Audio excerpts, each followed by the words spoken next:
Hi, this is Dr. Kerry Johnson. You know, I've been speaking, writing, and coaching for more than 35 years. And it's always interesting to me that some people will have wonderful skills. They really know exactly systematic ways of becoming successful, but they have less success than those people who don't have the same kind of skills.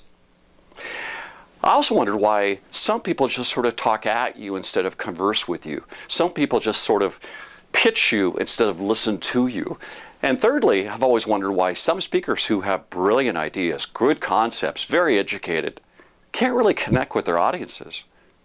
I spoke in Las Vegas a couple of years ago to about 2,000 people, and the speaker directly after me was actually a speaker speaking about speak in front of groups. He said, number one biggest fear among human beings is to speak in front of a group. Number two biggest fear is dying. And he said number three biggest fear, presumably, is dying while speaking in front of a group. Well, the answer to all this stuff is called, of course, emotional intelligence. In one university study, it showed that 60% of managers who were rated very high in their job performance had high levels of emotional intelligence.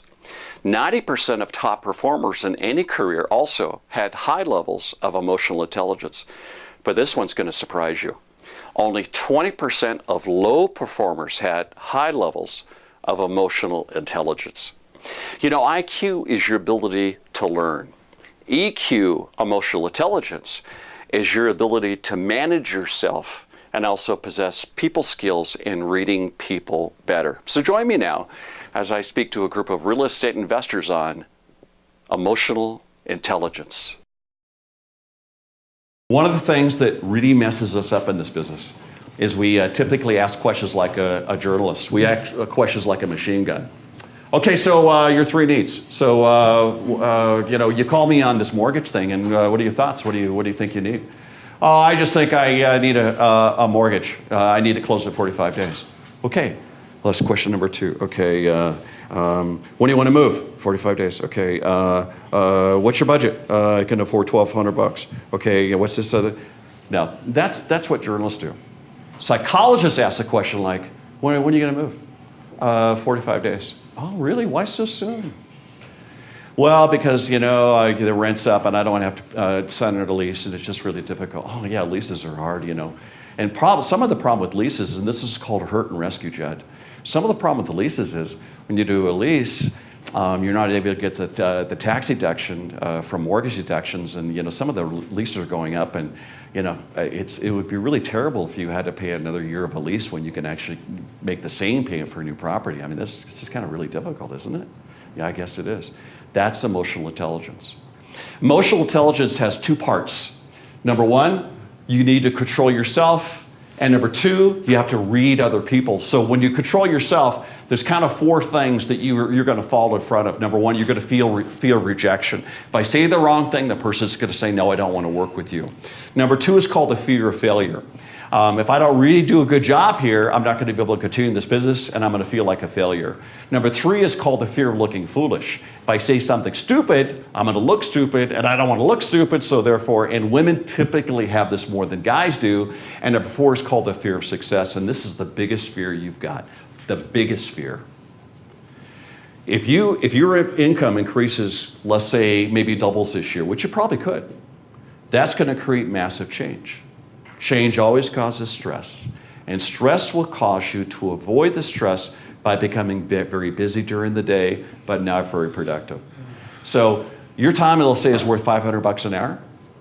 If you're doing paperwork that you could delegate to somebody else, Lauren, you're taking that time down to $15 an hour because you're trying to avoid the stress that success could give you. A lot of stuff happening here. This is not a program on psychological fears, but I want you to be able to realize that you got to control your fears, your things, and just focus totally on the client. And the second thing is you have to read the client.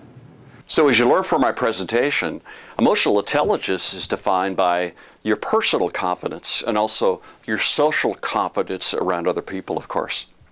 You know, people with low emotional intelligence have three problems. Number one, they have a lot of stress. One of my clients was making phone calls to his clients. We recommend many of our coaching clients to keep in contact with their clients, the best clients, once every 3 months. And they have a technique which we call catch-up, update, referral. So basically three things happen. Number one, clients want a relationship. They want to be contacted.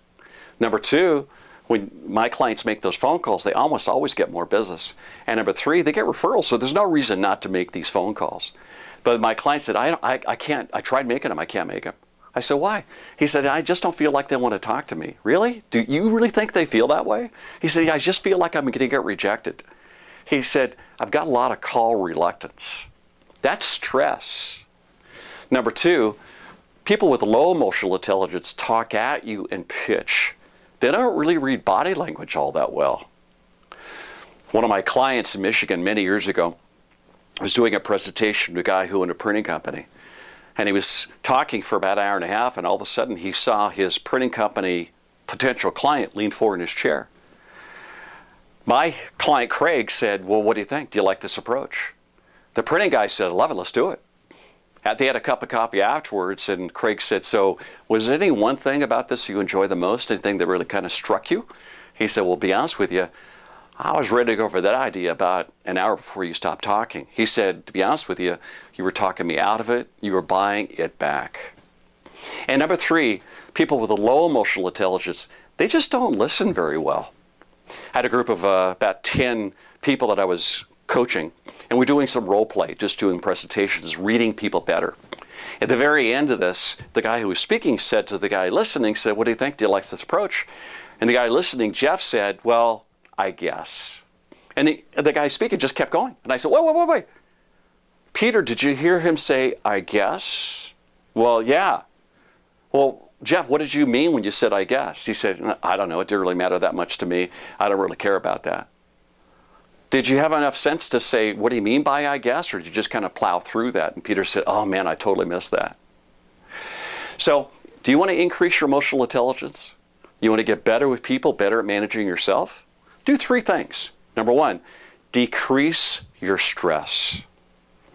In my book, Stress Survival, we talk about good stress and bad stress.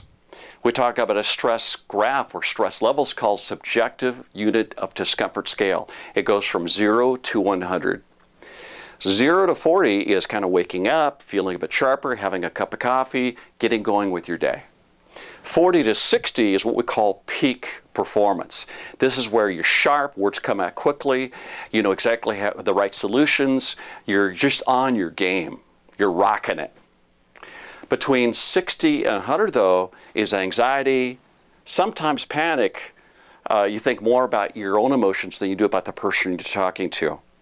So you want to decrease your stress? Well, there's a lot of techniques I could give you, but one of the simplest is before you have any interaction with anybody, be grateful.